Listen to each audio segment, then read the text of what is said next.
বিরাট বড় একটা প্রাচীর, কত শত মাইল লম্বা হবে আমরা জানি না। এই প্রাচীর তিনি পাতাল পর্যন্ত মাটি খনন করলেন, সীসা আনলেন, তামা আনলেন। তামা এবং সীসাকে তিনি একসাথে গলাইলেন আগুন দিয়া, তামার সীসার মিশ্রণ দিয়ে তিনি বিরাট বড় প্রাচীর নির্মাণ করে দিলেন। ওই প্রাচীর নির্মাণ করে দিলেন। আল্লাহর নবী বলেন কিয়ামতের আগে ইয়াজুজ মাজুজ আসবে, কিন্তু কিয়ামত পর্যন্ত তারা ভাঙতে চেষ্টা করবে। প্রতিদিন ইয়াজুজ মাজুজ চেষ্টা করে। সুবে সাদিক যখন হয় তখন ইয়াজুজের একটা দল এই প্রাচীর ভাঙার জন্য সারাদিন তারা পরিশ্রম করতে থাকে, কিন্তু ভাঙতে পারে না, ভাঙতে পারে না, ভাঙতে পারে না। একবারে শেষ পর্যন্ত যখন চলে আসে, তখন সন্ধ্যা নেমে আসে। তারা বলে কালকে সকালবেলা আবার বাকিটুকুন ভাঙবো। কিন্তু আল্লাহর অনেক বড় মহিমা, আল্লাহর অনেক বড় দয়া। এই মানব জাতিকে বাঁচানোর জন্য আমার রব ওই ইয়াজুজ মাজুজের প্রাচীরকে রাত্রিবেলা আবার পুনরায় নির্মাণ করে দেন ফেরেশতা দিয়ে। তারা সকালবেলা এসে দেখে আবার এই প্রাচীর আবার আগের মতো হয়ে গেছে। আবার তারা খুঁজতে থাকে। এইভাবে প্রত্যেক দিন তারা চলতে থাকে। নবী বললেন আমার উম্মতেরা তোমরা শোনো, কিতাবুল ফেতানের ভিতরে এসেছে, আল্লাহর নবী বলেন আমার উম্মতেরা রে, এই প্রাচীর কিয়ামতের আগে রব্বুল আলামিন একবার ভেঙে দিবেন। সেই দিনটা হবে ভয়ঙ্কর। কেমনে তারা ভাঙবে শুনেন। কিয়ামত পর্যন্ত তারা একবারও আল্লাহর নাম নেবে না। কিয়ামত পর্যন্ত একবারও তারা আল্লাহর নাম নেবে না। কিন্তু কিয়ামতের আগে তারা ওই প্রাচীর ভাঙতে ভাঙতে একবারে যখন শেষ প্রান্তে চলে আসবে, তখন ইয়াজুজ মাজুজদের যিনি বাদশা বা রাজা থাকবেন, তিনি বলবেন তোমরা চলো, আগামীকাল আমরা সকালবেলা ইনশাআল্লাহ, ইনশাআল্লাহ, ইনশাআল্লাহ আগামীকাল সকালবেলায় এই প্রাচীর আমরা ভেঙে ফেলব। হাজার হাজার বছর চলে যাবে, ইনশাআল্লাহ তারা বলবে না। কিন্তু কিয়ামতের আগে যেই দিন ইনশাআল্লাহ বলবে, সেই সময় ইয়াজুজ মাজুজের প্রাচীর পরের দিন সকালবেলা তারা যাবে। যাওয়ার পরে দেখবে ইয়াজুজ মাজুজের প্রাচীর সে আগের মতো হয় নাই। যেইভাবে ভেঙে রেখেছিল ওইভাবে আছে। ওই দিন সকালবেলা তারা প্রথমার্ধে সেই প্রাচীর তারা ভেঙে ফেলবে। প্রাচীর ভাঙ্গার পরে তারা পৃথিবীতে দ্রুত গতিতে ছড়িয়ে যাবে। ইয়া আইয়ুহাল মুযাম্মিলু কুমিল লাইলা ইল্লা ক্বালিলা।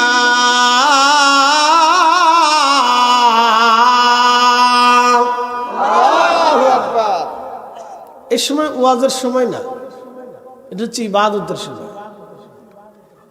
কিন্তু আমরা এই সময়টাকে বানাইছি ওয়াজের সময়। এই সময় যত নসিহত করেন মানুষের স্নায়ুতে ধরে না, কারণ এই সময় সবার স্নায়ু দুর্বল থাকে। শ্রোতা বক্তা সবার স্নায়ু দুর্বল থাকে, যার কারণে আপনি যত ভালো ওয়াজই করবেন এসে ওয়াজ ধরবে না, শুধু শুনবেন, শ্রুতির মধুর লাগবে, কিন্তু এটা মগজের ভিতরে আপনি ধরে রাখতে পারবেন না। এই সময়টা আল্লাহ তার রাসূলকে ঘুম থেকে উঠাইলেন। ইয়া আইয়ুহাল মুযাম্মিলু কুমিল লাইলা ইল্লা ক্বালিলা।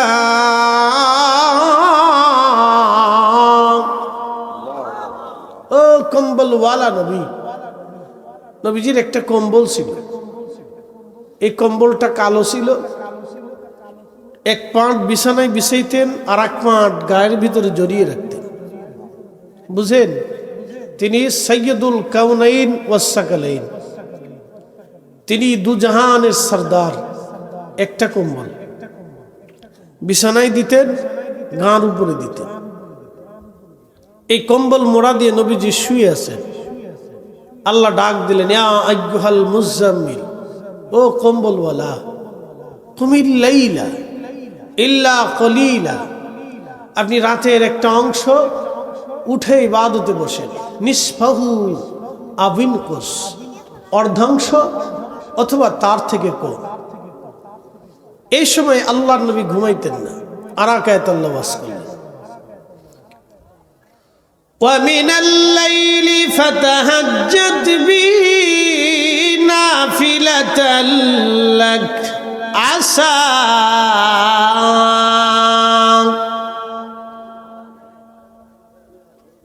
কিছু সময় কি সময় দেওয়া যাবে? এই আমার দিকে তাকান, আমি আগেই বলছি এটা ওয়াজের সময় না, এটা হচ্ছে ইবাদতের সময়। কিন্তু যেহেতু মাহফিল সাজানো হয়েছে সেহেতু আমাদের ওয়াজ করতেই হবে। এটা ওয়াজের সময় না, আবার বলছি এটা ইবাদতের সময়।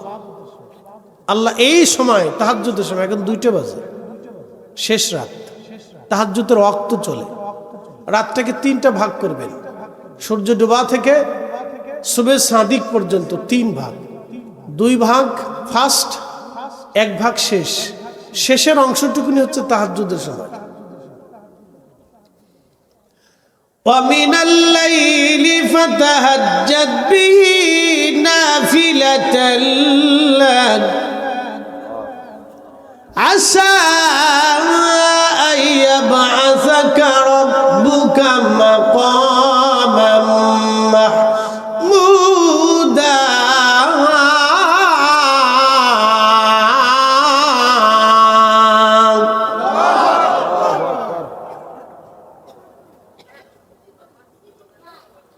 وَمِنَ اللَّيْلِ فَتَهَجَّدْ بِهِ نَافِلَةً لَكَ।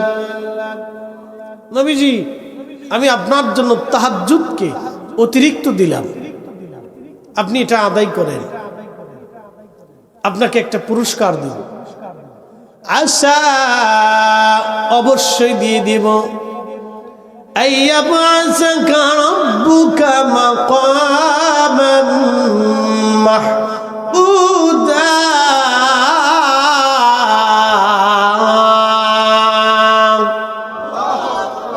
কাজী নজরুল কবিতার ছন্দে লিখছেন, শ্রেষ্ঠ নবী দিলাম রে তরিয়ে নিতে রোজা হাসুরে, পথ না ভুলি তাই তো দিলে পাক কুরআনের বাণী খুদা, তোমার মেঘের বাণী। সুন্দর ফুল সুন্দর ফল মিঠা নদীর পানি খুদা, তোমার মেঘের বাণী খুদা, তোমার মেঘের বাণী। আল্লাহ বলেন, মেহবুব তাহাজ্জুদ পড়েন, আপনার একটা পুরস্কার দিব। এই পুরস্কারের নাম হচ্ছে মাকামে মাহমুদ। তো সাহাবা ইকরাম জিজ্ঞেস করলেন, ইয়া রাসূলুল্লাহ, মাকামে মাহমুদ কি? নবী বললেন, হিয়া শাফাআ। বলি, ইয়া নবী আল্লাহ, কি চাবেন? আল্লাহ আপনাকে কি দিবে? বলে, শোনো, কিয়ামতের ময়দানে উম্মতের ব্যাপারে আমি যা চাবো আল্লাহ তাই দিবে। বলে, আপনি কি চাবেন? বলে, শুনে রাখো, আমার একটা উম্মত জাহান্নামে থাকা অবস্থায় আমি জান্নাতে যাব না। সুবহানাল্লাহ। হ্যাঁ, হয় না? আরো জোরে বলে আহা হা। যেমনি সুবহানাল্লাহ বলতেছেন, আমি আগে বলছি এটা তাহাজ্জুদের ওয়াক্ত, এটা ইবাদতের সময়, এটা ওয়াজের সময় না। প্রিয় সম্ভবপুরবাসী, খুব মনোযোগের সাথে শুনবেন। এ সময় ইবাদতের সময়, ওয়াজের সময় না। তারপরেও কথা আমি আপনাদের সামনে বলবো, যেহেতু আমার পরে তাহিরি ভাই মুফতি সাহেব আপনাদের সামনে এসে কথা বলবেন, তিনি একেবারে ফজর পর্যন্ত আপনাদেরকে নিয়ে দোয়া করবেন। খুব মনোযোগ দিয়ে কথাগুলি শুনে যান ভাই আমার। আল্লাহ রাব্বুল আলামিন এই তাহাজ্জুদের সময় নবী ঘুমাইলেন না। পৃথিবীর কোনো বুজুর্গ ওলিরা এই সময় ঘুমাইতেন না। এই সময় উঠে তারা আল্লাহকে ডাকতেন, আল্লাহর ইবাদতে তারা সময় কাটাইতেন। কিন্তু খুব মনোযোগ দেন, আপনাদেরকে বলছিলাম একটা জায়গা নিয়ে যাব, সেই জায়গার নাম কবর।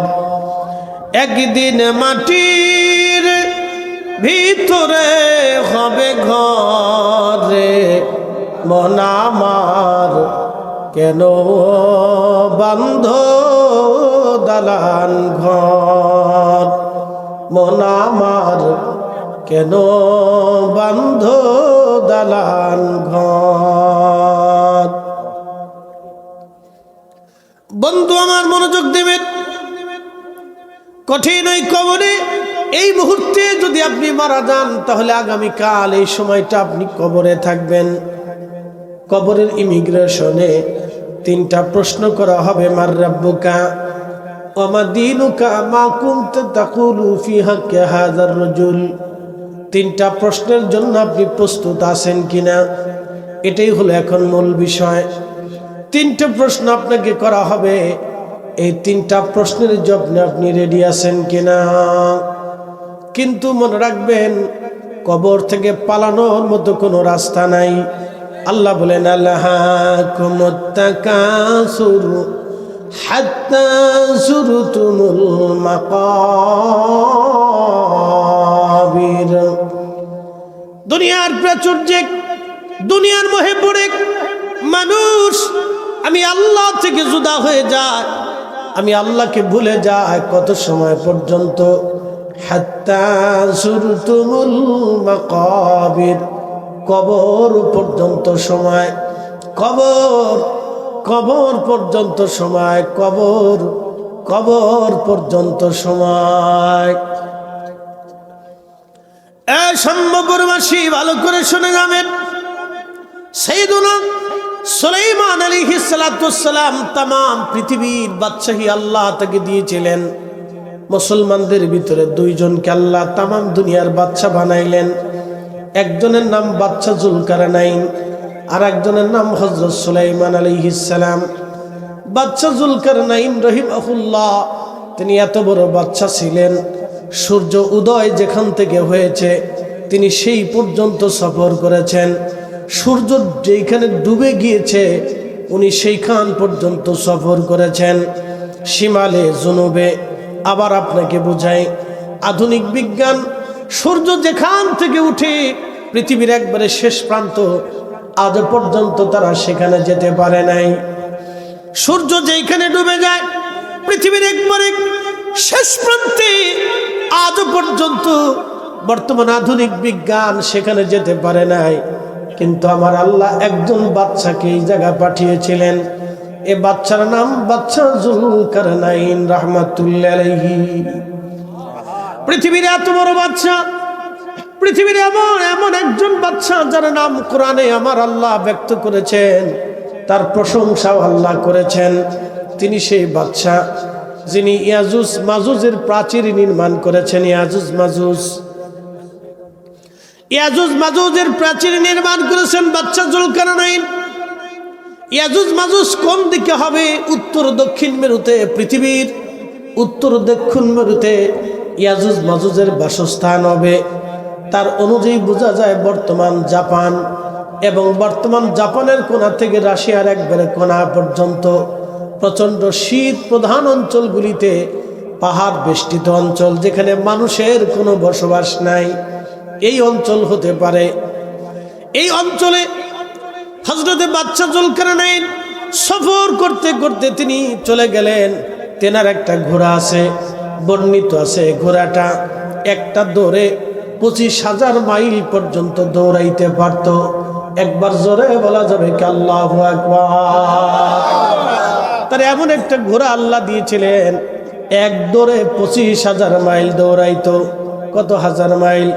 25,000 মাইল দৌড়াইতো, ক্লান্ত হতো না, 25,000 মাইল পর্যন্ত দৌড়াইতো। আবার কোন কোন বর্ণনায় আসছে তার ঘোড়াটা পাখা দিয়ে উড়ে উড়ে আকাশে উঠতে পারত। বাদশা জুলকারনাইন, সম্ভববাসী মনোযোগ দিয়ে শুনবেন, এই বাদশা জুলকারনাইন রাহিমাহুল্লাহ আখা ইয়াজুজ মাজুজের কিনার পর্যন্ত চলে গেলেন। লোকেরা বলল, বাদশা, আল্লাহ তো আপনাকে বাদশা বানিয়ে দিয়েছেন। কথা কথা না, তোকে ভিডিওর জ্বালা আমরা আসছি, কথা বলে ভিডিও নষ্ট হয়ে যাবে, ঠাডা পড়বে ভিডিওর উপর। দেখছো তুমি তাহাজ্জুদের সময় না আমিন কইছে, এগুলো মিস হবে না কিন্তু। এই সময় দোয়া কবুল হয়। আল্লাহ রসুলকে জিজ্ঞেস করল, ইয়া নবী আল্লাহ, কোন সময় দোয়া কবুল হয়? নবীজি বললেন, জৌফুল লাইলিল আখির, শেষ রাতের দোয়া, ও দুবুর সলাতিল মাকতুবা, ফরজের পরে দোয়া। এজন্য যারা ফরজের পরে দোয়া মানে না, ও হলো অরিজিনাল বেদাতি। আমরা বেদাতি না, শয়তান কোথাকার। যেটা 8 টাকার তারাবি বানাইছে ও হলো অরিজিনাল বেদাতি। আমরা বেদাতি না, আমরা অরিজিনাল সুন্নতি। কথা কথা ও হচ্ছে অরিজিনাল বেদাতি। যারা নামাজের পরে দোয়া বন্ধ করে দিছিল অরিজিনাল বেদাতি। ওইটা মনে রেখেন। এটা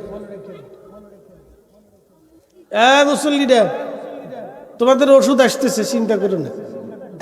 কি লেগে বই রয়েছে এত রাত পর্যন্ত।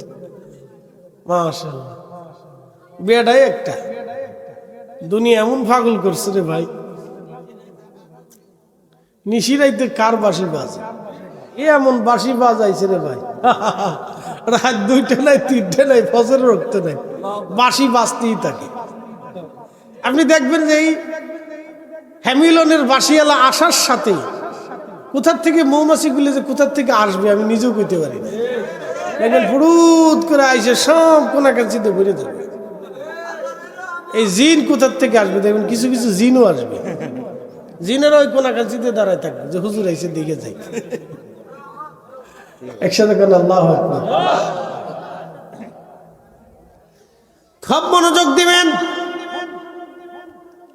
আল্লাহর দুনিয়ার সেরা বাদশা যুলকারনাইন রাহমাতুল্লাহি আলাইহি ইয়াজুজের সেই কিনার পর্যন্ত তিনি চলে গেলেন। লোকেরা বলল, বাদশা, আল্লাহ আপনাকে দুনিয়ার বাদশা বানিয়েছেন। এই এলাকা থেকে, এই অঞ্চল থেকে একটা দল মানুষ আছে যারা 120 হাত করে লম্বা, চুলগুলি তাদের লাল লাল, বিকট তাদের চেহারা। হযরতে আদম সফিউল্লাহ লম্বা ছিলেন 60 হাত, আর ওরা লম্বা হবে 120 হাত। কি ভাবতেছেন বলেন তো? 120 হাত একটা মানুষ যদি এখানে আসে, আর আমরা যদি তার সাথে মারামারি করতে যাই, অবস্থা কি তো হইব? দৌড়ে দৌড়ে সিমটি দিয়ে এমনি হাত দিয়ে দৌড়ে ফেরাত করে মেরে দিবে, চলে যায়। এর সাথে মারামারি করার সুযোগ আছে? তো খুব মনোযোগ দেন। 120 হাত করে লম্বা, ইয়াজুজ মাজুজ, চুলগুলি লাল লাল, বিকট তাদের চেহারা, কিন্তু মানুষের বংশধর। ইয়াজুজ মাজুজ হল ইয়াফেসের বংশধর। শুনে যান, নূহ আলাইহিস সালামের 4টে বেটা ছিল, হাম, সাম, ইয়াফেস, কেনান। তো কেনান তো পানিতে ডুবে মরে গেল, বাকি রইল 3 জন, হাম, সাম, ইয়াফেস। হামের বংশধর হচ্ছে আরবরা, সামের বংশধর হচ্ছে অনারবরা, ইয়াফেসের বংশধর হলো আফ্রিকানরা। কিন্তু এই ইয়াফেসের বংশধর হবে আবার ইয়াজুজ মাজুজ।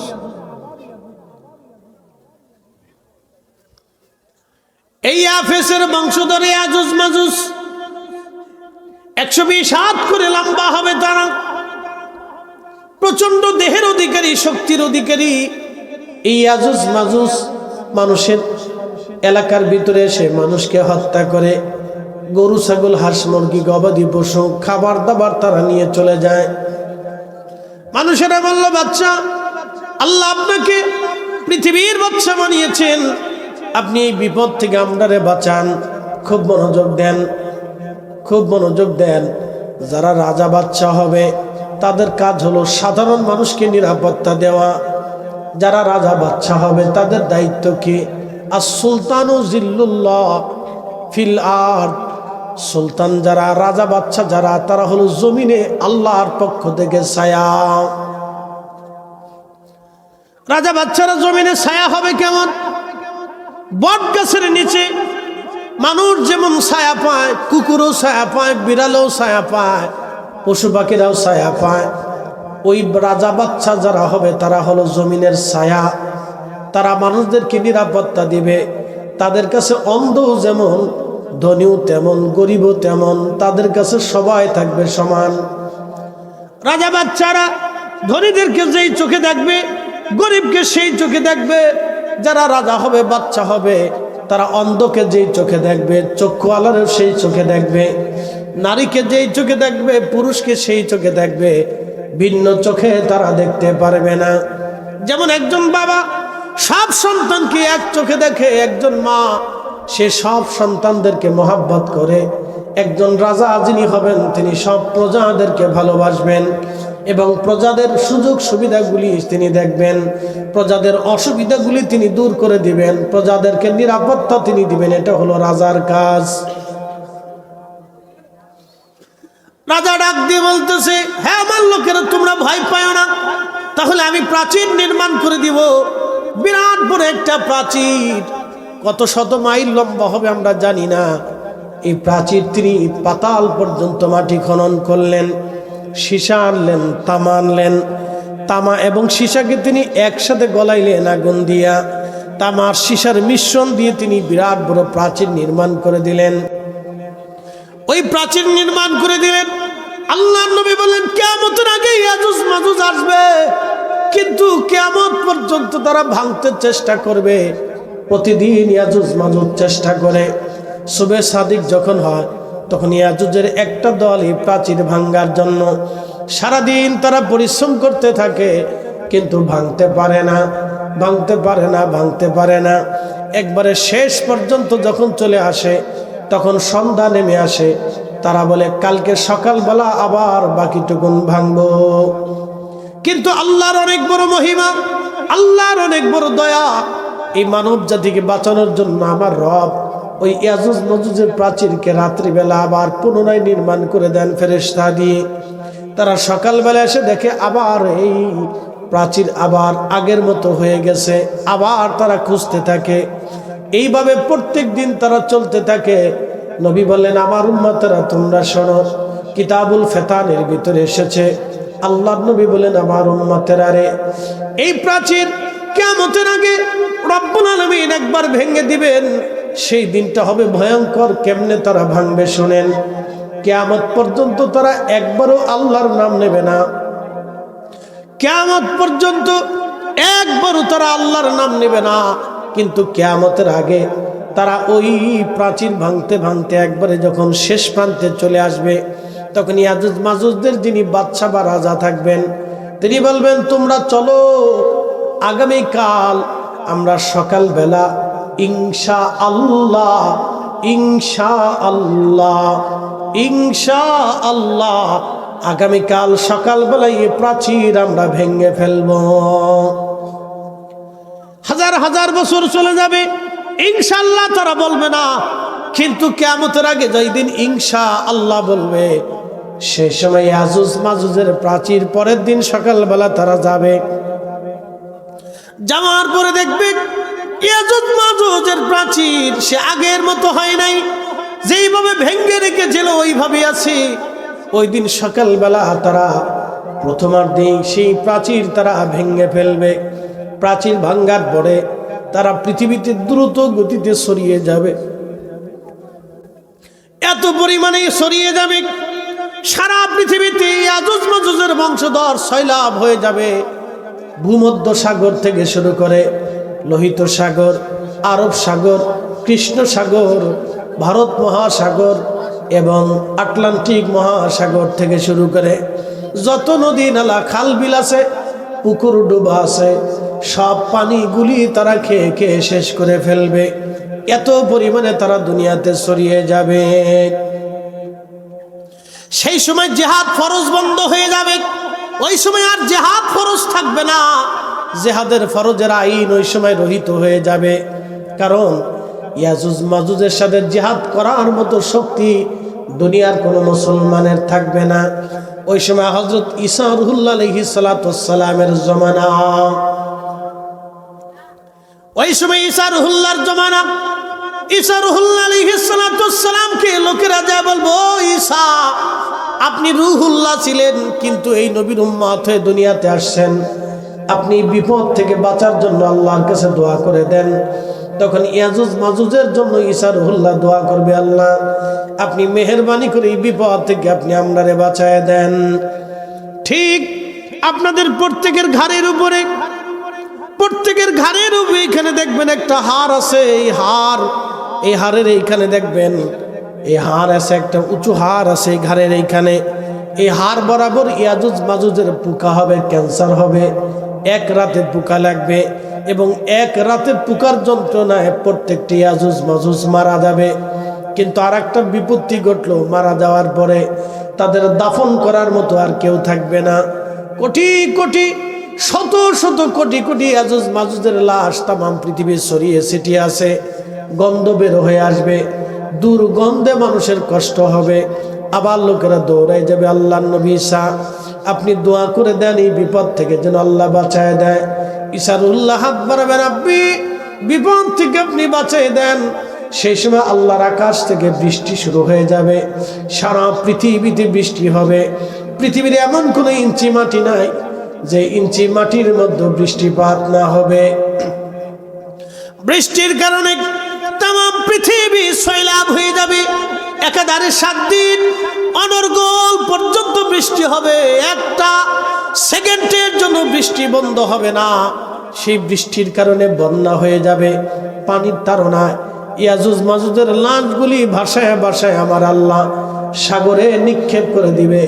আবার নদী নালা সাগর নগর সব আবার পানিতে সয়লাব হয়ে যাবে। খুব মনোযোগ দেন। সেই ইয়াজুজ মাজুজের প্রাচীর যিনি নির্মাণ করেছিলেন তিনি বাদশা জুলকারনাইন রহমাতুল্লাহ আলাইহি। তেনার ইন্তেকালের সময় ঘনিয়ে গেল। তিনি উনার উজিরকে ডাক দেয়, বলেন উজির রে, আমি তো মারা যাব, কিন্তু মারা যাওয়ার পরে তোমরা 2টা কাজ করবা। বলে কি কাজ? বলে একটা কাজ হলো আমার কাফন যখন নিয়ে যাওয়া হবে আমার দাফন করার জন্য লাশ, খাটিয়ার বাহিরে আমার হাতখানা তোমরা বের করে রাখবা। আর রাজকোষে যত সোনা দানা টাকা পয়সা আছে, স্বর্ণ জহরত মণিমুক্তা হীরা আছে, সবগুলি আমার জানাজার রাস্তা দিয়ে ওই রাস্তার নিচ দিয়ে তোমরা বিছায় দিবা। উজিরে ডাক দিয়ে বলেন, বাদশা বলেন কি, হাত কেন খালি রাখবো আমরা? আর আপনি এত বড় বাদশা, সোনা দানা কেন ওই কাফন বহনকারী ব্যক্তিদের পায়ের নিচে ছেড়ে দিব? জুলকারনাইন ডাক দিয়ে বললেন, এ উজির, তোমরা আমার হাতখানে এই জন্য বের করে দিবা যে আমার মতো পৃথিবীর বাচ্চা আজকে কবরে চলে যাচ্ছে, কিন্তু এই বাচ্চা এত বড় বাচ্চা হওয়ার পরেও শূন্য হাতে আল্লাহর দরবারের দিকে চলে যাচ্ছে। কোন সম্পদ সোনা দানা টাকা পয়সা কিছু নিতে পারে নাই। ও তোর পিছে পিছে ঘুরছে সমন, ও তোর পিছে পিছে ঘুরছে সমন, কোন দিন জানি তোর হয় সমন জারি। দেখ না মন ঝাঁক মারিয়ে দুনিয়াদারি, দেখ না মন ঝাঁক মারিয়ে দুনিয়াদারি। ভাই বন্ধু আপন জনা সঙ্গে তোমার কেউ যাবে না রে, ঠিক কিনা? ও তোর খালি হাতে একা পথে, ও তোর খালি হাতে একা পথে যাইতে হবে বলো বেরি। দেখ না মন যাক মারিয়ে দুনিয়াদারি। বাচ্চা ডাক দিয়ে বলেন, উজির, আমার হাতে এই জন্য বের করে রাখবা, পৃথিবীর বাচ্চা আমি, সারা পৃথিবীর বাচ্চা আমি, সারা দুনিয়ার বাচ্চা আমি। মাশরিকে আর মাগরিবে, শিমালে জুনুবে আমার মতো আর কেউ বাদশাহী করতে পারবে না। আল্লাহ তামাম দুনিয়ার বাচ্চা আমারে বানাইলেন রে উজির, এই জন্য হাত কাফনের বাহিরে খাটিয়ার বাইরে রেখে দিবা। দুনিয়ার মানুষ যেন জানে আমার হাত শূন্য হাত নিয়ে বাদশা কবরে চলে যাচ্ছে।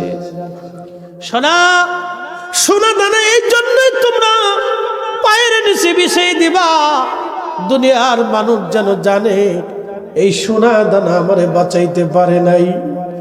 এই সোনা দানাগুলি এই জন্য বিছাইবা যেন মানুষ জানে এই সোনা দানা কবরের জগতে কোনো কাজে লাগবে না।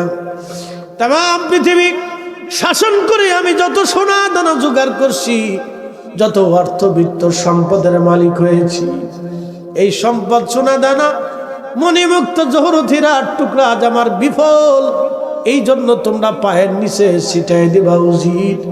দুইটা ওসিয়ত তোমরা আমার মানবা। পৃথিবীর এত বড় বাদশা পর্যন্ত শূন্য হাতে কবরে চলে গেল। পৃথিবীর এত বড় বাদশা, আহা, তার সোনা দানা অর্থবিত্ত টাকা পয়সা কোনো কাজে লাগলে আসলো না। এ সম্ভবপুরবাসী ভৈরবের মুসলমান, কথাগুলি শুনে যাবেন। এই জন্য যুগের যুগে ওলি যারা ছিলেন তারা দুনিয়া বিরাগী হইয়া কবরে চলে গেছে। দুনিয়ার কোন সম্পদ তারা নিয়ে যান নাই। নবীরা দুনিয়ার থেকে চলে গেছেন, সম্পদ কিছু দুনিয়াতে তারা রেখে যান নাই। এজন্য আল্লাহ বললেন, আল্লাহাকুমুত তাকাসুর, মানুষ সম্পদের প্রাচুর্যের জন্য আমি আল্লাহকে ভুলে যায়। কতদিন? হাত্তা যুরতুমুল মাকাবির, কবর পর্যন্ত সময়। কবর কবর কবর। ও আদম রে, পাক ধরিয়া গেছে দাড়ি, দন্ত বসে গোটা চারি, সমন জারি গিয়াছে করিয়ারে সোনার আদম, জিন্দগি তোর যাই ফাঁকি দিয়াম, জিন্দগি তোর যাই রে ফাঁকি দিয়া রে সোনার আদম, জিন্দগি তোর যাই ফাঁকি দিয়া। এ সম্ভবপুরবাসী, কবর বড় কঠিন জায়গা, কবর বড় কঠিন। নবীজি বললেন, আমার উম্মতের আরে মানুষদের জিন কবরে তোমরা নামাও। দুনিয়ার সব মানুষ চলে আসে, কিন্তু তোমরা তাড়াহুড়া করে কবর থেকে আসো না। কবরের পাশে তোমরা দাঁড়ায় যাও। ইস্তাগফিরু ইস্তাগফিরু লিআকিকুম, তোমরা তোমাদের ভাইয়ের কবরের পাশে দাঁড়ায় ইস্তেগফার করো, তার জন্য রবের দরবারে মাপ চাইতে থাকো।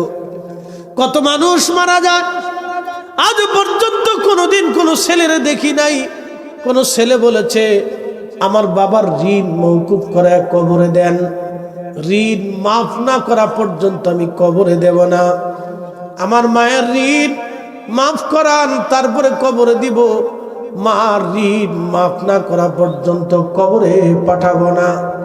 আল্লাহর নবী সাহাবীদেরকে কবরে দেওয়ার আগে বলতেন, সাহাবীরা রে, দেখো এই মানুষের কি পরিমাণে ঋণ দুনিয়াতে আছে, যদি ঋণ থাকে তাহলে কি পরিমাণ আছে। সাহাবীরা হিসাব করে দেখলো অনেক ঋণ আছে। নবী বললেন, তোমরা ঋণ পরিশোধ করাও। বলে, হুজুর তার দরিদ্রতা আছে, ঋণ পরিশোধ করার মতো তার সামর্থ্য নাই।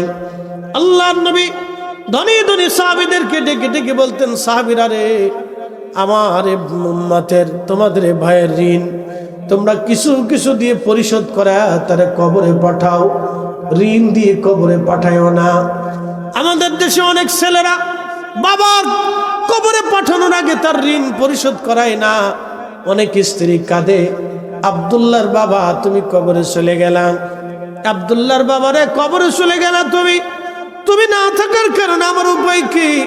সন্তান নিয়ে আমি কেমনে চলবো? আমার উপায় কি, গতি কি হবে? তুমি থাকলে আমার তো কোনো চিন্তা ছিল না। এই সেই স্মৃতিগুলি মনে করে স্ত্রী কাঁদতে থাকে, কিন্তু কোন স্ত্রীকে আজ পর্যন্ত বলতে শুনি নাই আমার স্বামী ঋণ মওকুফ করায়া তারপরে কবরে পাঠান। আমার স্বামী ঋণ মাফ না করে কবরে পাঠাবেন না। হযরত গসলুল মালাকা হানজালা শহীদ হয়ে গেলেন ওহুদে। হানজালার বিবি দৌড়ায় এসে নবীজির সামনে দাঁড়ায় গেলেন, ইয়া রাসূলুল্লাহ, আমি জানি শহীদদেরকে বিনা গোসলে দাফন করা হয়। নবীজি আপনার হানজালা উহুদে সে শহীদ হয়ে গেছে, সে নাপাক, সে গোসল করে নাই, তার জন্য গোসল ফরজ ছিল। হুজুর আমি স্ত্রী ছাড়া আর কেউ জানে না, সবার লাশ আপনি বিনা গোসলে দাফন দিয়ে দেন, কিন্তু আপনার হানজালার লাশ বিনা গোসলে দাফন দিয়েন না। একজন স্ত্রী কতটা সতর্ক হলে স্বামীর লাশ বিনা গোসলে কবরে দিবে, নামাইতে দিবে না। নবীর দরবারে এসে জানাই দিলেন, ইয়া রাসূলুল্লাহ, আমার স্বামীর লাশ কবরে নামানোর আগে গোসল দেওয়ায় নামান। বাংলাদেশে হাজার হাজার নারী আছে, কত স্বামী মারা যায়, আজ পর্যন্ত কোন স্ত্রী আমার কাছে এসে বলল না, হুজুর আমার স্বামীরা কাফন দাফন করার পরে আগে আমার স্বামী ঋণ মওকুফ করে কবরে পাঠান। সে ঋণ আছে, শুধু স্ত্রীরা নিজের চিন্তা করে, কিন্তু স্বামী ঋণ মওকুফ করার কথা বলে না। মেয়েরা কাঁদে, ছেলেরা কাঁদে, কিন্তু ঋণ মওকুফ করার জন্য কোনো কথা তারা বলে না। ও শম্ভুপুরবাসী, কথাগুলি শুনে যাবেন। নবীজি বললেন, তোমরা তোমার ভাইয়ের কবরের পাশে দাঁড়াও। কত সময় দাঁড়াবে? একটা উট কুরবানি করার পরে চামড়া সিলাইয়া গোশত বানাইয়া মানুষের মাঝে বন্টন করে দিতে যত সময়, তোমরা তোমাদের ভাইয়ের কবরের পাশে তত সময় দাঁড়াও, তত সময় পর্যন্ত দাঁড়াও। দাঁড়াইয়া তার জন্য রবের দরবারে ক্ষমা চাও, আর কবরের পাশে দাঁড়ায় কোরআন পড়ো, জিকির করো, তালিম দাও তারে। কবরের পাশে দাঁড়ায় দোয়া করো। এই জন্য কিছু সময় পরে মুনকার নাকির আসবে, প্রশ্ন করবে, এই প্রশ্নের জবাব যাতে সহজ হয়ে যায়, সেই জন্যে তোমার ভাইয়ের কবরের পাশে তোমরা দাঁড়ায় যাও। কিন্তু দুঃখের বিষয়, এক দল আছে বলবে, তাড়াতাড়ি কবর থেকে চলে যাও, চলে যাও, এখানে আর দাঁড়ায়ও না, যত দাঁড়াবা বেদাত। আবার অনেকে আছে দোয়াও করতে দিতে চায় না। এগুলি সব হলো বেদাতির দল, শয়তানের দল। এরা আসছে মুসলমানকে ধ্বংস করার জন্য। কথা বলেন ঠিক কিনা?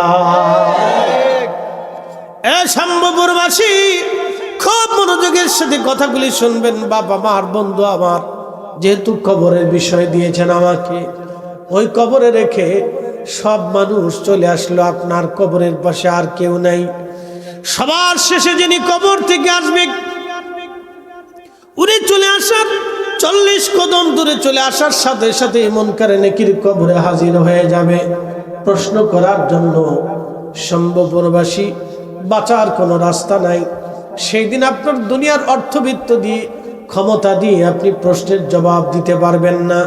চেহারা সুন্দর, রব মাফ করে দিবে, তা হবে না। অনেক সম্পদের মালিক, জনপ্রিয়তা আছে, তাও কাজ হবে না। আপনি অনেক বড় অফিসার ছিলেন, সেনা, পুলিশ, নৌযাই বলেন না কেন, কাজ হবে না। বাংলাদেশের প্রধানমন্ত্রী, রাষ্ট্রপতি আর প্রধান উপদেষ্টা যাই বলেন, কোনো কাজ হবে না। বাংলাদেশ ব্যাংকের গভর্নর ছিলেন, তাতেও কাজ হবে না। ডিসি, এসপি আর আপনি যাই বলেন না কেন, কাজ হবে না। অনেক বড় বক্তা ছিলেন, কাজ হবে না। প্রিন্সিপাল, ডক্টর আর ডাক্তার, কোনো কিছুতেই কাজ হবে না। বিশ্ববিদ্যালয়ের ভাইস চ্যান্সেলর ছিলেন, তাতেও কাজ হবে না। কোনো কিছুতেই কাজ হবে না। সেই দিন একটা জিনিস আপনার কাজে লাগবে। আল্লাহ বলেন, ইন্না আকরামাকুম ইনদাল্লাহি আতকাকুম, আমার কাছে তার দাম বেশি যার তাকওয়া বেশি, আল্লাহর ভয় যার বেশি, আমার কাছে তার দাম বেশি। যার অন্তরে খোদার ভয় নাই, তার আমার কাছে কোনো মূল্য নাই। খোদার ভয় যার অন্তরে নাই, আমার কাছে কোনো মূল্য নাই। এই পৃথিবীতে বহু মানুষ থাকবে সম্মানিত, অনেক সম্মান তাদের পুলিশ প্রোটেকশন দিয়ে, তাদের পাহারা দিয়ে নেওয়া লাগে। তাদের জন্য পুলিশ প্রোটেকশন থাকে, পাহারা থাকে, আর অনেক কিছু থাকে। দুনিয়ার মানুষ দেখলে তাদের রাস্তা ছেড়ে দেয়, কিন্তু কিয়ামতের ময়দানে এই মানুষের ভিতরেই অনেক মানুষ সেই দিন তারা লাঞ্ছিত হবে, বঞ্চিত হবে, সেই দিন তারা অপমানিত হবে। আবার দুনিয়াতে কিছু মানুষ থাকবে যাদেরকে সমাজ মানত না। দেখবেন ভিখারি, দরিদ্র মানুষদেরকে সমাজ পছন্দ করে না। কিয়ামতের ময়দানে এই মানুষগুলি অনেকেরই হয়ে যাবে সম্মানিত। বলে, হুজুর কোন কারণে? একজন রিকশাওয়ালা, ভিখারি, দিনমজুর, মিসকিন। আচ্ছা বলেন তো, যারা সমাজে ভিক্ষা করে সমাজ কি এদেরকে মূল্যায়ন করে? কোনো মূল্যায়ন করে না। আচ্ছা বলেন তো, ভিখারিকে সমাজ মূল্যায়ন করলো না, একজন দিনমজুর সাধারণ ব্যক্তিকে ডিসি অফিসেও মূল্যায়ন করলো না, একজন গরিব মিসকিন অসহায় ব্যক্তিকে এসপি অফিসেও মূল্যায়ন করলো না, একজন কৃষক সে ডিসি অফিসে গেলে তার মূল্যায়ন হয় না, এসপি অফিসে গেলে মূল্যায়ন হয় না, টিএন অফিসে গেলে মূল্যায়ন হয় না, বড় হসপিটালে গেলেও মূল্যায়ন করা হয় না। কেন করা হয় না? দরিদ্রতার কারণে। আচ্ছা আপনারা বলেন তো, পৃথিবীর কোথাও যদি তার মূল্যায়ন না থাকে, বলেন আপনারা আল্লাহর ঘর মসজিদে তার মূল্যায়ন আছে না নাই? আসতে বলবেন না, জোরে বলেন আছে না নাই? খুদার ঘরে ধনী যেই কাতার, গরিব একই কাতার, খুদার ঘরে প্রধানমন্ত্রী যেই কাতার, মিসকিন একই কাতার। কথা বলেন ঠিক না বেঠিক? এটার নাম ইসলাম। ইসলাম এই সাম্যতা কেন রাখলো? ইসলাম আপনাকে শিখাই দিল, এ মানুষেরা তোমরা মসজিদ থেকে বুঝে যাও, খুদার ঘরে মসজিদে সবাই সমান, রাষ্ট্রের ব্যাপারেও সবাই সমান। কিন্তু আমরা এমন এক দেশে বাস করি ভাই আমার, দুঃখের সাথে কথাগুলি আজ বলতে হয়, টাকা থাকলে উন্নত চিকিৎসা হয়, কিন্তু গরিব হলে উন্নত চিকিৎসা হয় না। জোরে বলেন, জোরে বলেন। আমার দেশের বেটিরা ফুটবল খেলা, এই পোলাপান ঘুমাইছে কারা খেলা? বেটিরা। বেটি ফুটবল খেলা কিটা করতো? এই যে জীবনে ক্রিকেট খেলাইয়া আজ পর্যন্ত নুমা কিছু হয়েছে নি? হয়েছে নি কিছু? প্রত্যেক বাড়ি খালি ঠকে আর পোলাপান কান দেয়। কথা ঠিক আছে নি?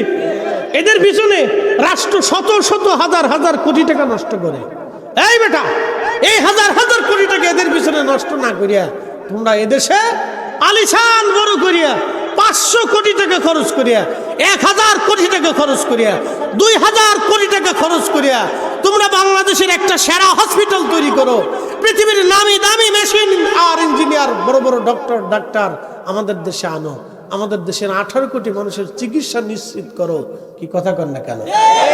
ওই বেডি না চাইয়া, বেডি ফুটবল খেলে আমরা সাথে কিতা করতাম, আঙ্গুল চুষমু। হ্যাঁ কথা কি কথা কর না কেন? তুই হাসুস কে? তুই তো বুঝে মুসল্লি বালা, বুঝিয়া লাগছে, ওরাও বুঝে তো, ওদেরকে স্বাস্থ্যমন্ত্রীর দায়িত্ব দিলে খারাপ হবে না।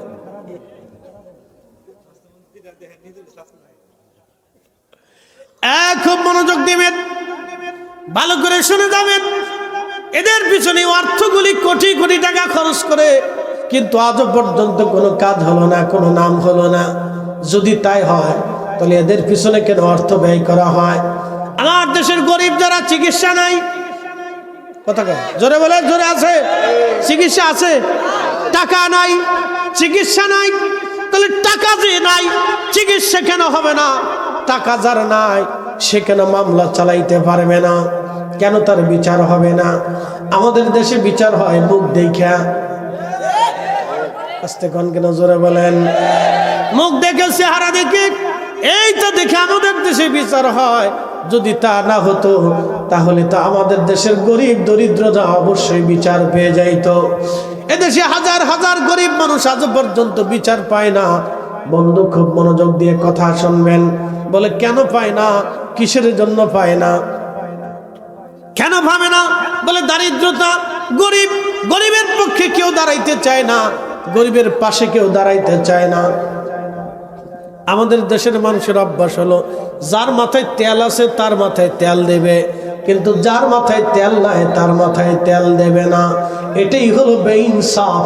কথা বলেন ঠিক কিনা? আল্লাহ বলেন, ইন্নাল্লাহা ইয়া'মুরু বিল আদলি ওয়াল ইহসানি ওয়া ইতাইযিল কুরবা। এ বান্দা, আমি তোমাদেরকে নির্দেশ দিলাম তোমরা দুনিয়াতে ন্যায় করবা, অন্যায় করবা না, ন্যায় করবা না, ন্যায় করবা, ন্যায়ের পক্ষে থাকবা, ন্যায় কাজ তোমরা করবা, অন্যায় করবা না। তাহলে আমাদের দেশে কোনো ব্যাপার না, গরিবের চিকিৎসা কেন হবে না? গরিবের চিকিৎসা হবে। ধনীর চিকিৎসা যদি উত্তম হয় তাহলে গরিবের চিকিৎসা উত্তম হতে হবে। কথা ঠিক আছে কিনা? আপনাদেরকে আর একটু বোঝাই, আমার পেটের ব্যথা আপনার পেটের ব্যথার ভিতরে কি কোনো তফাৎ আছে? ব্যথার কি কোনো জাত আছে? অসুস্থতার কি কোনো রাজনীতি আছে? অসুস্থতা কি ধলাকালা চিনে? আপনার যেই জ্বর আমার সেই জ্বর, আপনারও যেই জ্বর হলো আমারও যদি সেই জ্বর হয়, তাহলে আপনিও জ্বরে যেমন কষ্ট পান আমিও তেমন জ্বরে কষ্ট পাই। ধনী ওই জ্বরে যেমন কষ্ট পায়, গরিব ওই জ্বরে তেমনই কষ্ট পায়। গরিবের বাচ্চা মারা গেলে গরিবের চোখে পানি আসে, ধনীর বাচ্চা মারা গেলে ধনীর চোখে পানি আসে। তাহলে ব্যথা বেদনা সবার একই রকম। ব্যথার কোনো ধর্ম নাই, ব্যথার কোনো রাজনীতি নাই, ব্যথার কোনো ধলাকালা নাই, ব্যথার কোনো ওই আপনার কি বলে এ আপনার ধনী দরিদ্র নাই, দুঃখের কোনো ধনী দরিদ্র নাই। ধনীর দুঃখ যেমন গরিবের দুঃখ তেমন, ধনীর কান্না যেমন গরিবের কান্না তেমন। চোখ দিয়ে মানুষ কান্না করলে পানি বের হয়, গরিবের যেই পানি বের হয় ধনীরও একই পানি বের হয়। অসুস্থ হলে গরিবের যেমন কষ্ট হয় ধনীরও তেমন কষ্ট হয়। তাহলে টাকা হলে ধনীর ভালো চিকিৎসা হবে, গরিবের কেন হবে না? এই গরিবের চিকিৎসা করার জন্য রাষ্ট্রের উচিত হবে শত শত কোটি টাকায় বেডির ফুটবল খেলার পিছনে খরচ না করে আমার দেশের গরিবের উন্নত চিকিৎসা করার জন্য আমার দেশে অন্তত কয়েক হাজার কোটি টাকা ব্যয় করে হসপিটাল তৈরি করা উচিত। কথা বলে তা করবে না, বেডি লাজাবে, বেডি লাজাবে, বুঝতে পারছেন? তা করবে না। হযরত ওমর কতগুলি পৃথিবীর রাষ্ট্র শাসন করতেন, মন্ত্রী কয়জন ছিল বুঝেন? আপনার বুঝাই আপনারে দেখেন, Iraq, Iran, Kuwait, Qatar, Dubai, Bahrain, Saudi, Jordan, Syria, Lebanon, Libya, মিশর, Tunisia, Algeria, Nigeria, Morocco, Sudan, এই কোনা পর্যন্ত হযরত ওমর শাসন করতেন। একসাথে বলবেন আল্লাহু আকবার। এই আমাদের এই ছোট্ট বাংলাদেশের জন্য কতগুলি মন্ত্রী হচ্ছে? 30-35 জন মন্ত্রী হবে, তারপরে এমপি হবে, এরপরে সংরক্ষিত আসনে কয়টা বেডিও যাবে। ইস, কি সুবিধার সুবিধা! বাপ রে বাপ!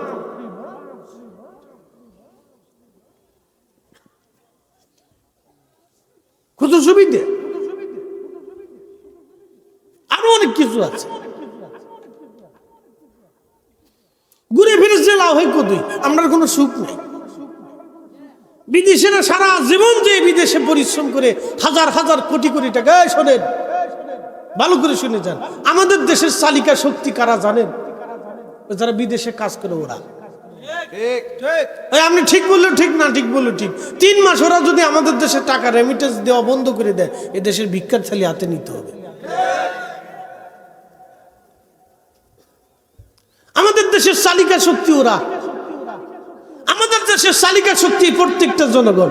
তো জনগণের অধিকারের জন্য, জনগণের নিরাপত্তার জন্য, জনগণের চিকিৎসার জন্য, জনগণের স্বাস্থ্যের জন্য যদি অর্থ ব্যয় করে না করে বেডি বাঁচানোর জন্য অর্থ ব্যয় করা হয়, তাহলে তো এটা মানা যায় না। কথা বললেন,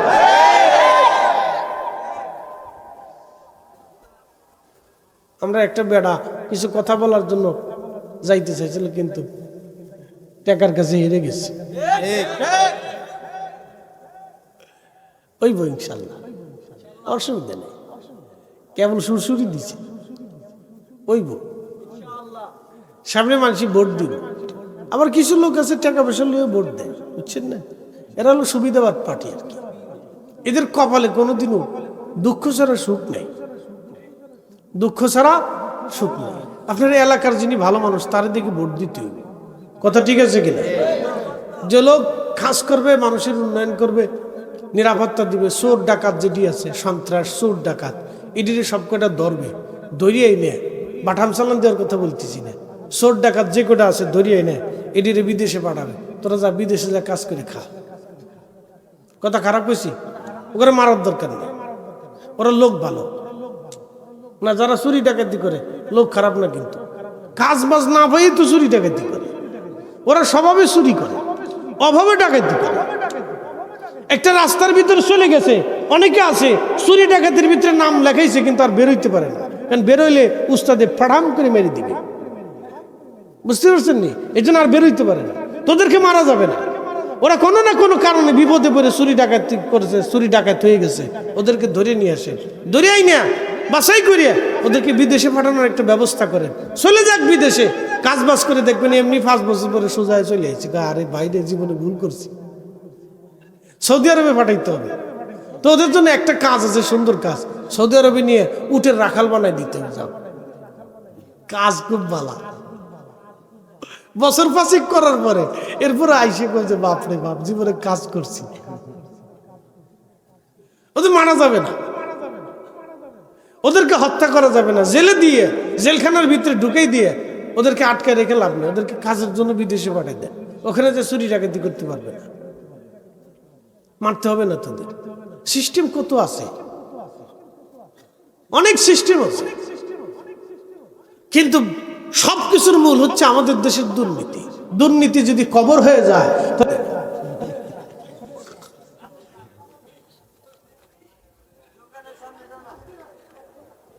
বাকি গেলে টাকা ফেরত দেন, এটা পিওর মুসলমান, একবার কাটটা সাতটা মুসলমান। আমার দিকে তাকান, আল্লাহ বলেন তোমরা ইনসাফ করো, ন্যায় করো, ন্যায় কাজ করো, ন্যায়ের পক্ষে থাকো। আল্লাহ আমরা ন্যায়ের পক্ষে থাকার তৌফিক দান করুন, জোরে বলে না। প্রিয় উপস্থিতি, খুব মনোযোগ দিবেন। আমি যে কথা বলছিলাম সেদিকে ফিরে চলে যাচ্ছি। আপনাদেরকে কবরে নিছিলাম, ওনার কবরে থাকতাম না, চলে আসতেছি, রমজানে চলে যাই, যেহেতু সাবজেক্ট দুইটা, তো দুইটা বিষয়ের উপর আলোচনা করতে হবে। এখানে আমার দিকে থাকেন, এখানে যদি এখন আমি হাত বাড়াইতে বলি যে এশার নামাজ পড়েন নাই, কে কে হাত বাড়ান? এখানে বহুত লোক আছে এশার নামাজ পড়েই নাই। আমি শরম লজ্জা দেব না, হাতটা উঠাইতে কব না। প্রথম অর্ধেই আমার ডান পাশের মুসল্লি ধরা খেয়ে যাবে, ঠিক আছে? তাই জন্য আর হাত বাড়াইতে পেলাম না, মুসল্লি ডানেরটাই ধরা খেয়ে যাবে, তো বিপদ আছে। এশার নামাজ পড়ছো নি? পড়ছ নাই রে, দেখছেন ধরা খেয়ে গেছে। মুসল্লি বলা সত্য কথা বলছে, চুরি করুক কিন্তু কইছে যে আমি চুরি করছি, নামাজ পড়ে নাই কিন্তু কইছে আমি নামাজ পড়ি নাই, কথা সত্য। লোক বালা, লোক বালা, সত্যবাদী অপরাধী, সত্যবাদী অপরাধী, অপরাধ করছে কিন্তু সত্যবাদী, লোক ভালো। আল্লাহ হায়াতের মধ্যে বরকত দিন।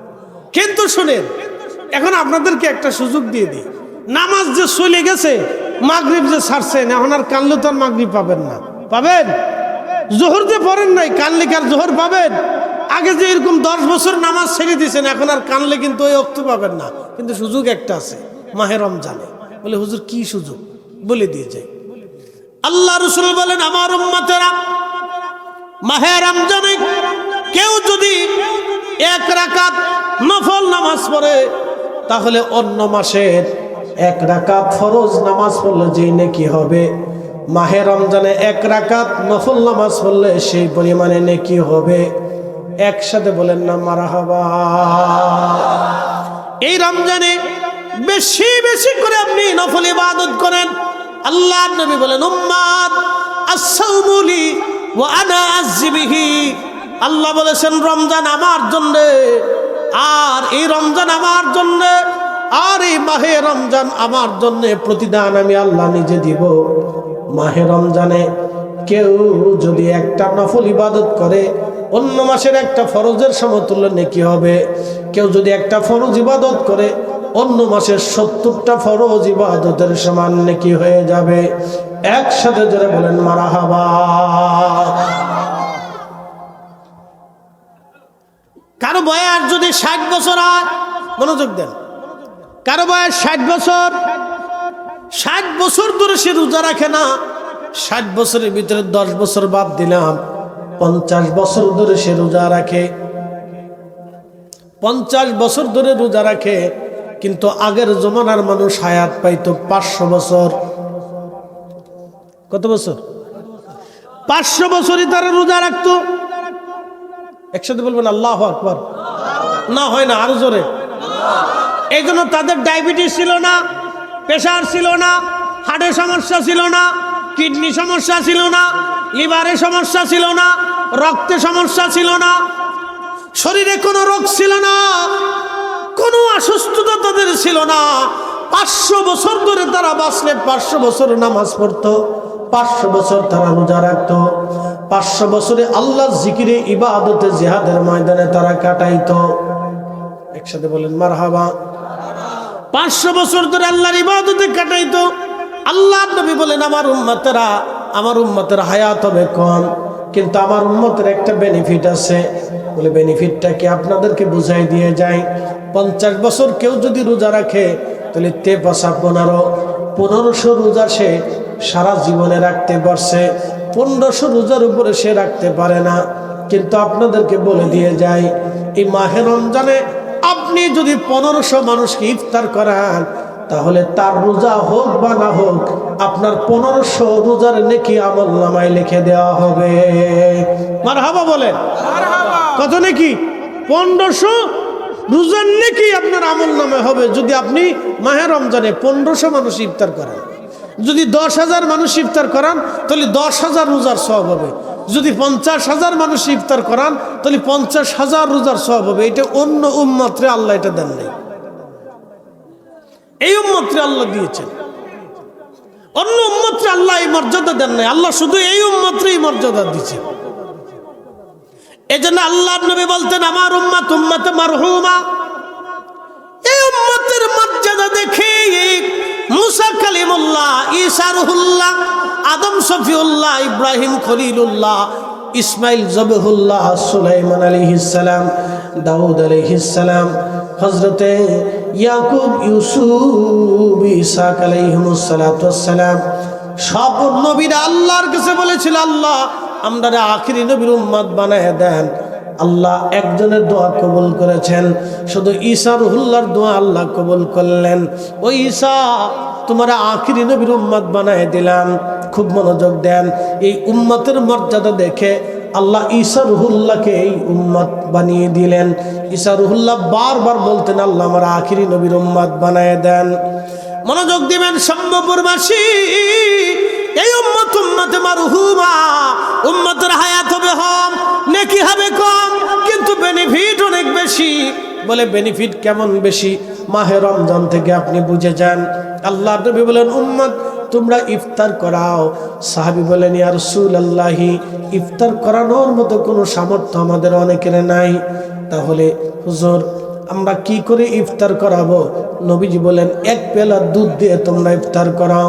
বলে এমনও সাহাবী আছে যারা এক পেয়ালা দুধ দিয়ে ইফতার করার সামর্থ্য নাই। আল্লাহ নবী বলেন তাহলে একটা খেজুর দিয়ে ইফতার করাও। সাহাবী বললেন হুজুর একটা খেজুর দিয়ে ইফতার করানোর সামর্থ্য অনেকের নাই। নবীজি বললেন তাহলে তোমরা একটা কাজ করো, তোমার রোজাদার ভাইকে তুমি এক পেয়ালা পানি দিয়ে হলেও তুমি ইফতার করাও। যদি এক পেয়ালা পানি দিও তোমার রোজাদার ভাইকে ইফতার করাও, তাও যারা ইফতার করাইবা তার রোজা হোক বা না হোক তোমার আমলনামায় কবুল রোজার সওয়াব লিখে দেওয়া হবে। আল্লাহর নবী বলেন আমার উম্মতের আরেক যদি পেট পুরে তুমি রোজাদারকে ইফতার করাইতে পারো তাহলে তোমরা শোনো, পেট পুরে যদি রোজাদারকে খাওয়াইতে পারো তাহলে আমি নবী ওয়াদা করলাম কিয়ামতের ময়দানে তোমারে নিয়ে হাউজে কাউসারের পানি পান করাইয়া তোমার কলিজা তৃষ্ণা নিবারণ করাইয়া তোমার আত্মার তৃপ্তি জুটাইয়া তোমার বেহেশত আমার সঙ্গে করে নিয়ে চলে যাব। একসাথে জোরে বলেন আল্লাহু আকবার। না না হয় না, আরো জোরে বলেন, জোরে জোরে জোরে। তোমার ওই নাম শুনিলাম এই চোখে দেখলাম না, তোমার ওই নাম শুনিলাম এই চোখে দেখলাম না, এই সুর যদি শুনে থাকো একবার দেখা দাও না, এই সুর যদি শুনে থাকো একবার দেখা দাও না। হে রাসূল তোমায় ভালোবাসি অন্তরে শুধু মুখে নয়, জান্নাতের আশায় নয় হে রাসূল, জাহান্নাম কেউ ডরি না। তোমায় পাওয়ার আশায় মন ছুটে যাই মদিনায়, তোমায় পাওয়ার আশায় মন ছুটে যাই মদিনায়। এ আশিক দিদার দাও না, আর দূরে থাকিও না। এ আশিক দিদার দাও না, আর দূরে থাকিও না। হে রাসূল তোমায় ভালোবাসি, অন্তরে শুধু মুখে নয়, জান্নাতের আশায় নয় হে রাসূল, জাহান্নাম কেউ ডরি না। হাজিরিন, প্রিয় নবীজি ডাকতে বলেন, উম্মত রে, তোমারে নিয়ে আমি জান্নাতে চলে যাব যদি রোজাদারকে তুমি পেট ভরে খাওয়াও, তোমারে আমি হাউজে কাউসারের পানি পান করায় দেব। আপনাদের এলাকাতে অনেক দরিদ্র মানুষ থাকে যারা মাহে রমজানে ভালো ইফতার কেনার সামর্থ্য রাখে না। অনেক মধ্যবিত্ত আছে, অনেক অসুবিধার ভিতরে পড়ে গেছে, মাহে রমজানে ভালো ইফতার করতে পারে না। অনেক বৃদ্ধ মা আছে, বাবা আছে, ইচ্ছা করলেও ভালো ইফতার করতে পারে না। সম্ভবরবাসী, যদি সম্ভব হয় মাহে রমজানে গোপনে গোপনে তাদের বাড়িতে ইফতারির প্যাকেজ যদি দিয়ে আসেন, তাহলে সারা মাস ইফতার করে ওরা দোয়া করবে, এই দোয়াগুলি রবের দরবারে কবুল হয়ে যাবে। বন্ধু মনোযোগ দিবেন ভাই আমার, এই কাজগুলি আপনারা করেন, কিয়ামতের ময়দানে আল্লাহ ডাক দিবে, বান্দারে আমি ক্ষুধার্ত ছিলাম, তুমি আমারে খাবার দাও নাই।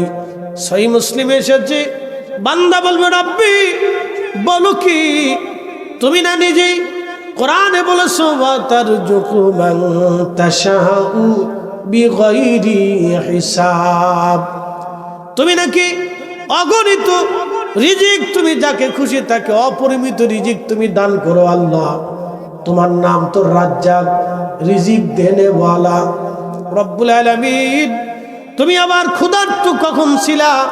আল্লাহ ডাক দিবে, বান্দা তোমার প্রতিবেশী ক্ষুধার্ত ছিল, তোমার আত্মীয় ক্ষুধার্ত ছিল, তুমি যদি সেই দিন তারে খাবার খাওয়াই, তারে বান্দা আমি রবের খাবার খাওয়া হয়ে যাইতো।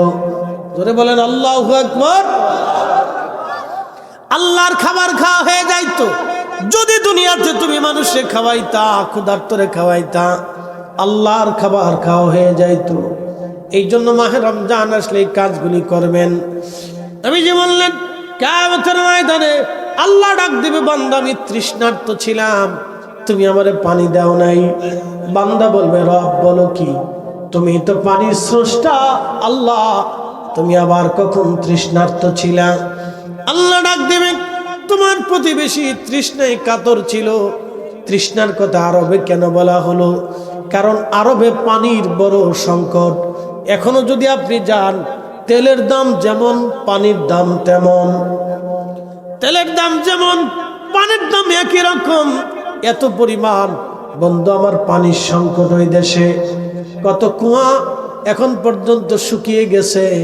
সৌদি আরবের কোন সরকার কুয়া বন্ধ করে না, তারা কুয়াগুলি জিন্দা করে রাখে। কারণ কোনো কারণে যদি তাদের দেশের পানির সংকট এসে যায়, বিদ্যুতের সমস্যা হয়ে যায়, কুয়া থেকে যাতে মানুষ পানি উঠাইতে পারে, এই জন্য তারা কুয়া বন্ধ করে না।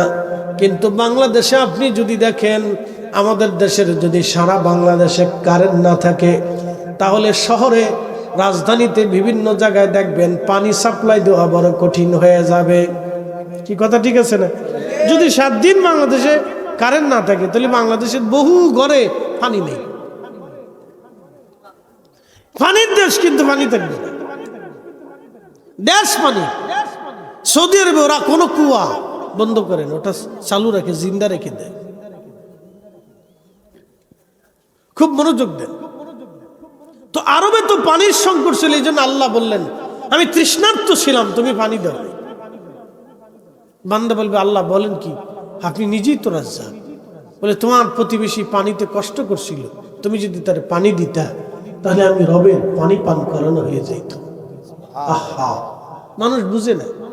এক হাত রাস্তা, 4 ইঞ্চি রাস্তা মানুষ ছাড়ে না, রাস্তা ছাড়ে না 4 ইঞ্চি। কেন? আমার জমি দিয়ে রাস্তা হইতে দেব না। বাপরে বাপ, আপনি কি জমি নিয়ে কবরে যাবেন? সুযোগ নেই তো। আপনার জন্য 3.5 হাত বরাদ্দ, বেশি না, মাত্র 3.5 হাত পাবে, 1 ইঞ্চিও বেশি হবে না। 3.5 হাত বরাদ্দ হবে রাস্তার জন্য। এ মানুষ 1 ইঞ্চি জমি ছাড়তে চায় না, মসজিদের জন্য 1 ইঞ্চি জমি ছাড়তে চায় না। ভাই আমার, আপনি কেন রাস্তার জন্য জমি ছাড়বেন না? এই রাস্তা দিয়ে কত মানুষ হাঁটা যাবে, কত আলেম যাবে, কত আবেদ যাবে, কত কারি যাবে, কত হাফেজ যাবে, কত মুরব্বীরা, কত রুগী, কত আল্লাহ বলা বান্দারা এই রাস্তা দিয়ে হেঁটে হেঁটে মসজিদে যাবে। এই যে রাস্তা বানানো হলো, যতদিন এই রাস্তা থাকবে, কিন্তু যাদের জমির উপর দিয়ে রাস্তা হলো তারা তো আজ অনেকেই কবরে চলে গেছে। কিন্তু কবরে গেলে কি হবে? নেকির দরজা তাদের বন্ধ হয় নাই। এই রাস্তা দিয়ে আমরা আসছি, কত মানুষ ওয়াজ শোনার জন্য এই রাস্তা দিয়ে আসছে।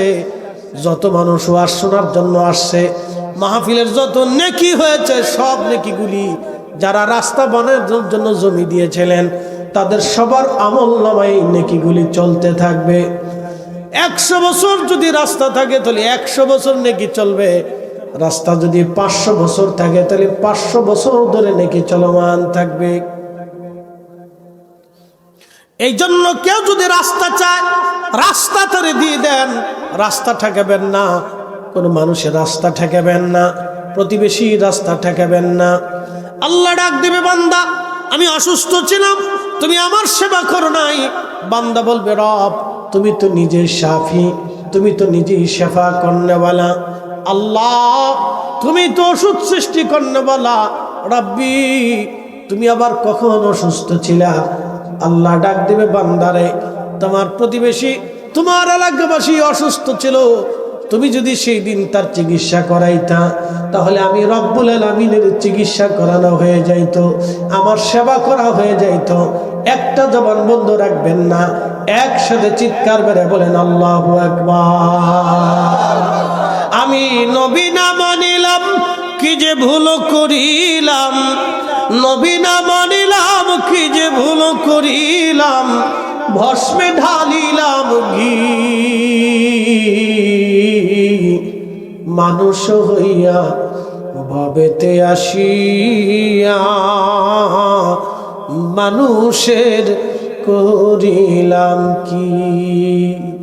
মানুষ হইয়া ভবেতে আসিয়া মানুষের করিলাম কি। প্রতিবেশী যদি দরিদ্র হয়, প্রত্যেক দিন ইফতার যা বানাবেন একটা অংশ আপনার প্রতিবেশীর বাড়ি পৌঁছায় দিয়ে আসেন। এই যে বরাত ছিল, বরাত আমাদের দেশে তো এক দল আছে খালি কবে বেদাত বেদাত বেদাত বেদাত বলে, তারা মুসলমানদেরকে এমনভাবে মাহরুম করে দিয়েছে। আগে আমাদের দেশে বরাত আসার পরে বরাত আসতো না, যেন বরাতটা মাহে রমজানের সওগাত নিয়ে মানুষের মাঝে আসতো, ঘরে ঘরে আনন্দ হতো। কি কথা কর না কেন? ঠিক আছে, মানুষ হালুয়া রুটি বানাইতো, এই আমার দিকে তাকান, ঘরে ঘরে আনন্দ হতো, মানুষ হালুয়া রুটি বানাইতো, মানুষের হৃদয়ের ভিতরে উৎফুল্লতা। ওরা বলে ওই হালুয়া রুটি বানাইতে যাই অনেকে রাত্রিবেলা ইবাদত করে না। এখন আপনারা বলেন হালুয়া রুটি বন্ধ হয়ে গেছে, যারা ইবাদত করার তারা ইবাদত করে, যারা ইবাদত করে না হালুয়া রুটি থাকলেও করে না, না থাকলেও করে না। অনেক বেডি আগে হালুয়া রুটি বানাইতো, যুক্তি দিল হালুয়া রুটি বানাইলে মানুষের ইবাদতে ঘাটতি, এই জন্য হালুয়া রুটি বাদ দেন, ওটা বেদাত, কোনো কিতাবে নাই, ও খালি কিতাব তালাশ করে। আরে বেটা হালুয়া রুটি কিতাবে তালাশ করবি কেন? হালুয়া রুটি তুই উঠানে তুই চুলা দিয়ে তালাশ করবি। কি কথা কর না কেন? হালুয়া রুটি কি কিতাবের জিনিস নাকি? হ্যাঁ, এখন আমি যদি কি খিচুড়ি কোন কিতাবে আছে? এই কোন খিচুড়ি কোন কিতাবে আছে?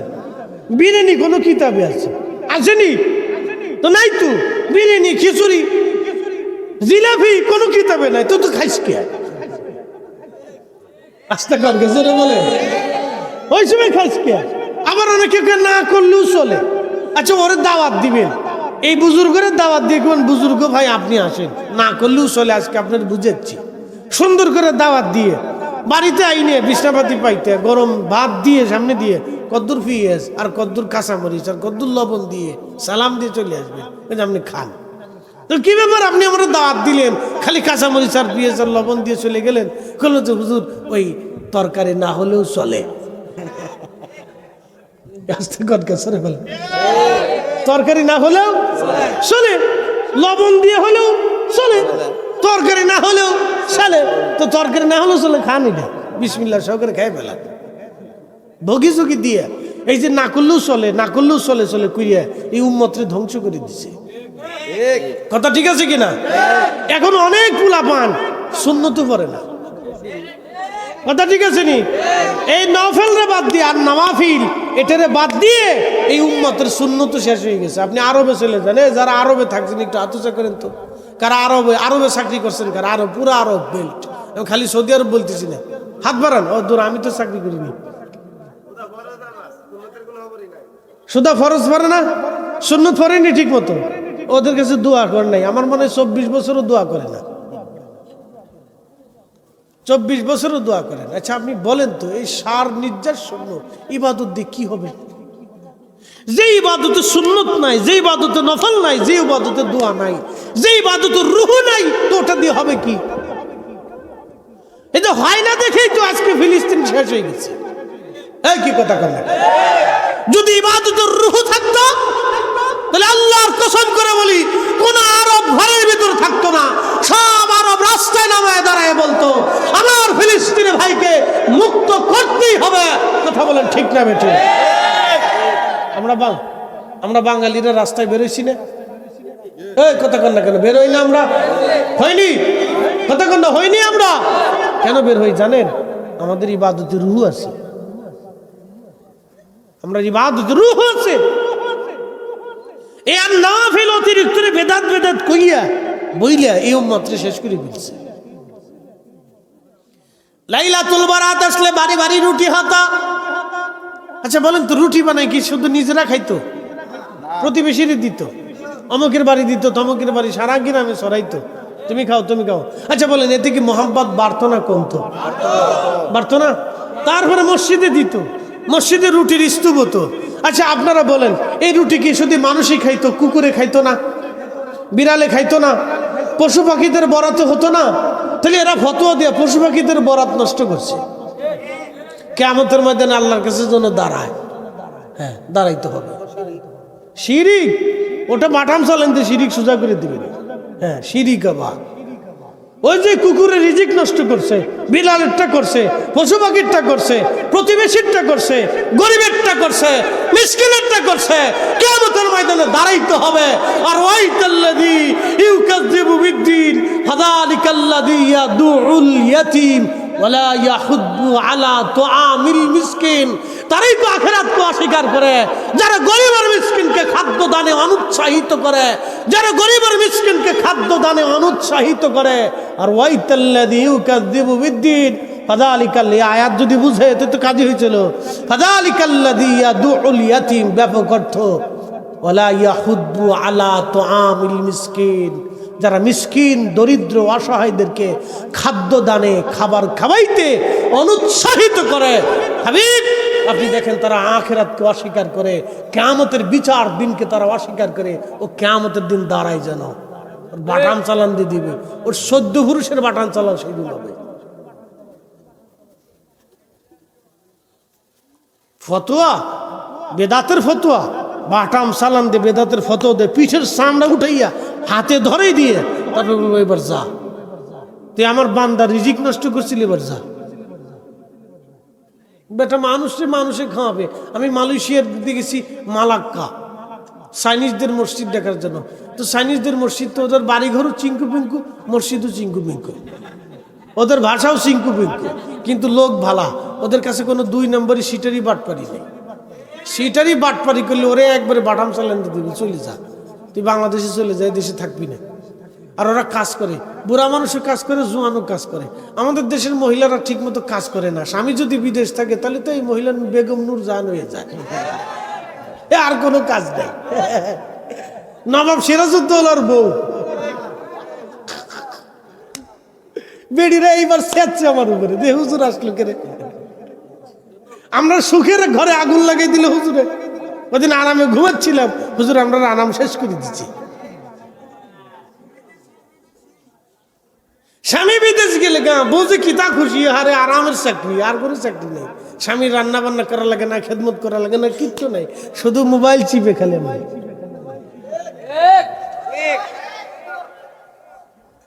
বিরাট আরাম। এই জন্য নাম দিছি নূরজাহান। নূরজাহানের চিনছেন তো, সম্রাট শাহজাহানের, জাহাঙ্গীরের স্ত্রী নূরজাহান। নূরজাহান